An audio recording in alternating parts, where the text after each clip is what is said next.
Man, it's such a pleasure to catch up with our guy, James Jones. And, James, I was telling you, I feel bad every time I see you in person because you're always fresh to death, always dressed to the nines, and I'm just sitting here in jeans and a T-shirt on Casual Friday. But you look fantastic, Man, brother. I wish How are I was you? like you, man. They got me going on TV. I got to toss these suits on for the TV, man. But I wish I could just put on some Raiders gear. Oh, man. I You know. what Once I a mean? Raider, always a Raider, That's right, it. James? Well, hey, we are going to talk about what you got cooking this week, Yeah. but let's start here, man. A very busy week, or Yeah. 2 weeks, I should say, Yeah. for the Silver and Black. Josh McDaniels, Dave Ziegler are in. And I guess from an analytical standpoint, from a guy like you who watches and knows much more football than any of us do, what is Josh McDaniels going to do for this Raiders offense? You know what? First and foremost, I love to hire because you bring two dudes in from the same organization that is going to have the same vision. You know what I mean? So when you get into these meetings and you looking at what kind of guys we want to bring in and what's our plan and all that, it's the same exact vision. So it's not going to be GM say, I want this guy, head coach say, I want this guy, and we going with the head coach.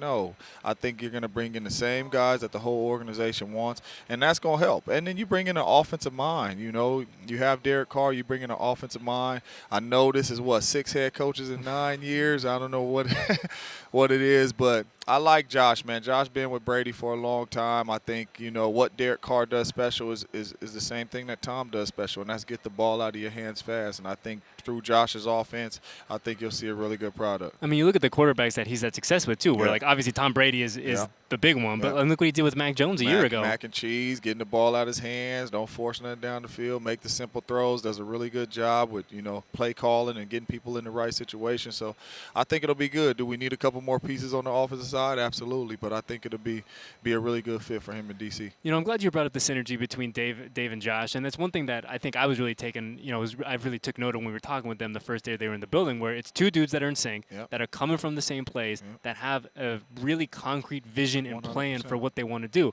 So as a player, Yeah. as a dude who's been in those locker rooms, how important is it to have that synergy in the front office to know that the entire kind of brain trust of this place is all rowing in the same direction? Well, that's huge because what you're preaching up top is what you're preaching to your team. You know what I'm saying? So, if we sitting in the locker room and they like, we want these type players and you letting these type players out of the locker room, you lying. You know what I'm saying? So Yeah. I think it starts from the top. This is how we're going to build our team. This is what we looking to do.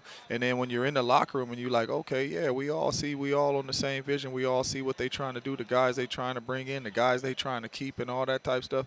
That's huge. And that runs through the locker room and that gives everybody confidence, man. And that gives everybody, ready to motivate to battle for their head coach, knowing that, hey, man, he going to keep it real with us. We know the vision. We know what's going on. We know what we got to do, what our job is. And I think that's what these two guys are going to bring. And you look at the Raiders situation now, James, where oftentimes you get a new head coach and it's a team that's coming off of a bad run, right? They've had a Exactly. tough couple of Yep. years. There's a reason that changes get made. The Raiders are in a very unique situation, Yep. coming off a playoff appearance, a 10-win year. Your quarterback's playing at a high level. Your defense is much elevated from the year previous. Like, I think that if you're a fan of this team, you have to be encouraged not only of what you saw last year, but Josh McDaniels is a dude who gets courted every single offseason, it feels like. And this was the spot 'cause he's of smart. all the spots. He's a smart man. Yeah, he's smart because as a head coach, you look at situations, and I know you got Jacksonville coming up, and if you have a dream to be a head coach and this is your opportunity, it's going to be hard to turn that down. But it's a lot of coaches that are in the boat that Josh McDaniels in to where I know I'm going to get more opportunities at job interviews and all that at the end of the season. I don't really want to take this job because this job ain't really, built to succeed right now. You know what I'm saying? Or it's going to take me a couple years to rebuild this thing and all that. Him coming into the Raiders, like you said, you got a 10-win ball club and you got center stone pieces to build around. You know what I mean? You look on the defensive side of the ball, you got Max Crosby, you got Jonathan Abram.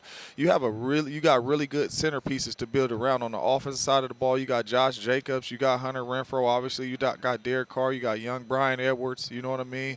You add a couple pieces to the O-line, like you're right there. You know what I'm saying? Like this team is not far off from being able to be in this game and really compete and have an opportunity to win championships consistently. I think Josh seen that.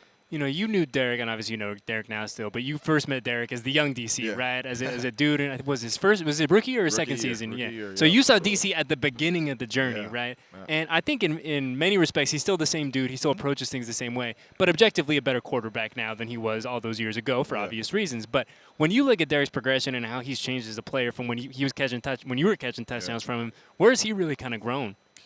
You know what? To be honest with you, watching DC and just seeing him play, number one, he's grown as a leader. You know, obviously I was with him as a young player, so he's dependent on a lot of the veterans, the Charles Woodsons, myself, the Marcel Reese, and all that. So number one, he's grown as a leader.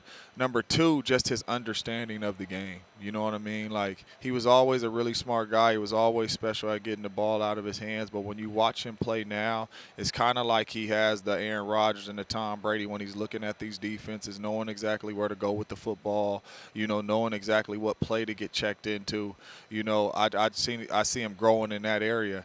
And like I said, man, you get a couple more pieces around him. You know what I mean? Big-time weapon on the outside at wide receivers to go with Hunter Renfrow and Brian Edwards. You know, obviously you got a really good run game. I think this offense is going to take off, and DC is going to have a really good year.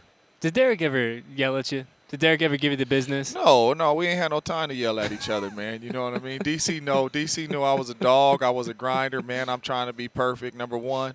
And he knows I'm not sensitive, too. So if he had to get on me, JJ, what you doing, no doubt about it. I mean, that's football, man. You know, I think a lot of people, especially in this era we grow up now, man, is he yelling at him? Yes, I'm yelling at him because he ain't doing his damn job, man. You know, so I've never been the dude. Like, I used to always tell Aaron and DC, if I ain't doing my job, get on my head. You know what I'm saying?